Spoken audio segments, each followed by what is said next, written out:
Profile है, एक system है। जो सहयोग मेरे से हो पाएगा मैं आप लोगों को दूंगा। और अभी एक रिपोर्ट आई है, अभी 10 बजे का एक विभाग का रिपोर्ट आया है, आज सुबह ही आया है। उसमें अभी भी सहरसा जिले में ऐसे कई स्कूल्स हैं जिसमें कि बच्चों का नामांकन शून्य है। टीचरों की उपस्थिति है, टीचर नॉमिनेटेड हैं, अपॉइंटेड हैं, लगभग एक स्कूल में 10-10 टीचर हैं, बच्चे 10 हैं।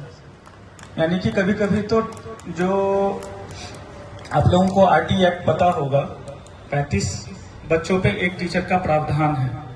अभी बीपीएससी की 3 बहाली मेरे अंडर हुई है, तीसरी अभी टीआरई 3 हुई है, टीआरई 4 हो रही है।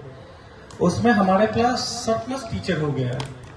बच्चों का नामांकन इतना आवश्यक है। अभी अपार आईडी के कारण जो है, जो डुप्लीकेट छात्र हैं वो हटे हैं। और अब जाके सरकार को सही आइडिया मिला है कि एक्चुअली में बच्चे जो हैं ड्रॉप आउट वाले, वो तो अभी भी गायब ही हैं। उन लोगों को जो ऑलरेडी किसी प्राइवेट स्कूल में या फिर किसी गवर्नमेंट स्कूल में नामांकित है, उन सभी का ही नाम 2-3 जगह था।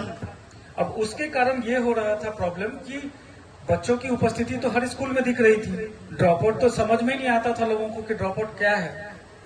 बच्चे का फर्जी नामांकन और जो भी तरह की प्रॉब्लम्स थी अपार आईडी के कारण वो खत्म हुई। तो अब गवर्नमेंट को समझ में आया और अब आप लोगों की भी महत्ता समझ में आएगी उन लोगों को कि कितने बच्चे जो ड्रॉप आउट थे, आप लोग उसको वापस से स्कूल ले आए। और इस चीज के लिए आप लोगों का सहृदय धन्यवाद रहेगा शिक्षा विभाग को। और ये छोटा मोटा काम नहीं है जो आप लोग कर रहे हैं। अब इसमें आप लोगों को दिक्कतें क्या आएगी? जब आप किसी के डोर टू डोर कैंपेन करते हैं ना, आप लोग जब डोर टू डोर कैंपेन करते हैं तो कहते हैं हरिया के बेटा तो गए खेत में, अभी थोड़े है भोर में 7 बजे स्कूल जाए, उतना बजे तक खानो न बने हमरा घर में, खाना के देती। तो सरकार की इतनी सारी योजनाएं हैं, इससे प्रभावित होकर भी बच्चे स्कूल जाते हैं। आप लोगों को उस योजना का लाभ और उसकी जानकारी दोनों प्रॉपर होनी चाहिए। मैं टाइम टू टाइम पे आप लोगों को अपडेट देता रहूंगा, सर को भी अपडेट देता रहूंगा, ताकि वो आपके वेबसाइट और या फिर जो भी माध्यम से आप लोगों का अपना कम्युनिकेशन सिस्टम है उसमें वो चीजें बताएं। जितने पैसे सरकार खर्च करती है वो अगर लाभुक तक मिल जाए, जो बच्चे आपके द्वारा वापस से लाए गए हैं उनको आप अगर योजना बता सके तो ऑब्वियसली बच्चे आएंगे। पहले क्या था, अभी वैसे अतस्पद हो जाएगा, लेकिन मैं आपको एक बात बता रहा हूँ कि जितने भी बच्चे पहले नामांकित थे उसमें 50% के आसपास जो थे गलत ही थे, फर्जी थे, या फिर कहीं ऑलरेडी समुचित अच्छे परिवार से आए हुए बच्चे थे जिनको उस लाभुक राशि का कोई मतलब नहीं था। बावजूद इसके वो एक्स्ट्रा पैसे या फिर एक्स्ट्रा नाम रहना चाहिए सरकारी स्कूल में, इन सब बातों को लेके ऑलरेडी नामांकित थे। अब वो बच्चे तो हट गए। उस पैसे का आपको पता है कि जो फाइनेंशियल ईयर में पैसा आता, मान के चलिए कि 100 करोड़ रुपए आए किसी भी अकाउंट में, किसी भी लाभुक योजना के तहत, तो क्या वो लाभुक को मिलता है? अगर मान के चलिए 100 करोड़ में 50 करोड़ लाभुक को मिल गया और वो अगर 50 करोड़ बचता है तो क्या होता है? वो वापस से फाइनेंशियल ईयर एंडिंग यानी मार्च 2024 जैसे अभी खत्म हुआ है तो ये मार्च 2024 में वापस चला जाता है।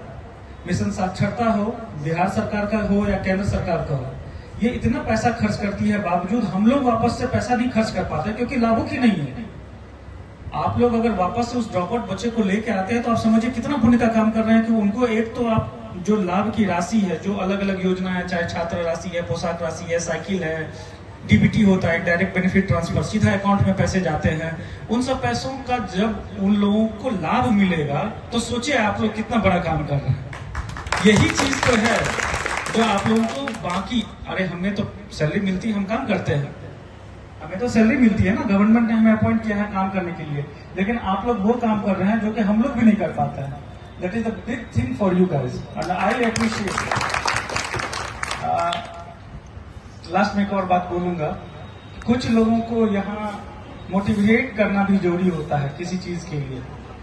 आपको सिर्फ लाभ नहीं बताना है, शिक्षा का महत्व भी बताना है, और यही हमारा अल्टीमेट गोल है कि पढ़ेगा इंडिया तो बढ़ेगा इंडिया, और जब पढ़ लेंगे तो आगे बढ़ भी जाएंगे कैसे भी करके।